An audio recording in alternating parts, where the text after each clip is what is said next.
In Instructions for the Congregation, TableTalk Magazine invites us to consider the quiet beauty of humility and the wisdom found in gladly receiving God's appointed order within His church.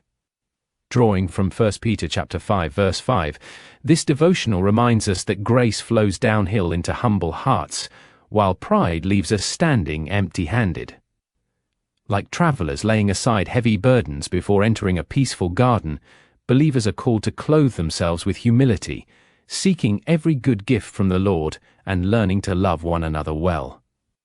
Now for our reading. Likewise, you younger people, submit yourselves to your elders. Yes, all of you be submissive to one another, and be clothed with humility, for God resists the proud, but gives grace to the humble. 1 Peter chapter 5 verse 5. Elders in the church, including those who are given the title of pastor or minister, are called to exercise oversight of the church willingly and not for shameful gain. They are not to exercise their authority in a heavy-handed way, but are to serve as examples to believers. If elders have these responsibilities, church members have corresponding duties, and Peter outlines some of these in today's verse. The apostle tells those who are younger to be subject to the elders. Commentators debate whether younger refers to the entire congregation except the elders, or to young people who are not yet adults or who have just recently reached young adulthood.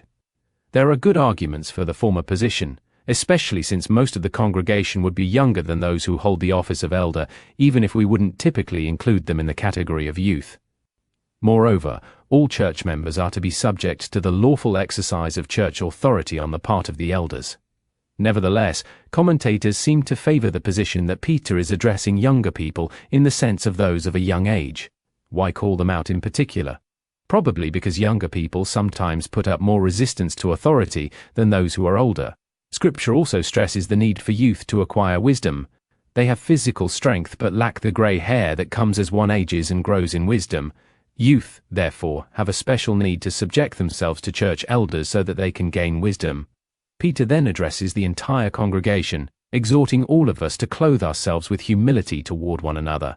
John Calvin comments that Peter calls those humble, who being emptied of every confidence in their own power, wisdom and righteousness, seek every good from God alone. Humble people recognize their weaknesses, and do not exalt themselves in ways that divide congregations. They know that every good they have comes from the Lord, and they recognize the goods that God gives others. Humility is the way to spiritual growth, for as James chapter 4 verse 6 states, God gives more and more grace to humble people. Matthew Henry writes that where God giveth grace to be humble, He will give more grace, more wisdom, faith, holiness and humility. Pride is at the root of many other sins. When we think that we are better than we are more apt to mistreat people, to exalt ourselves at the expense of others, and to expect to be served rather than to serve. Let us pursue humility, seeking a right view of ourselves so that we might love others in the church well and grow in holiness. This concludes our reading.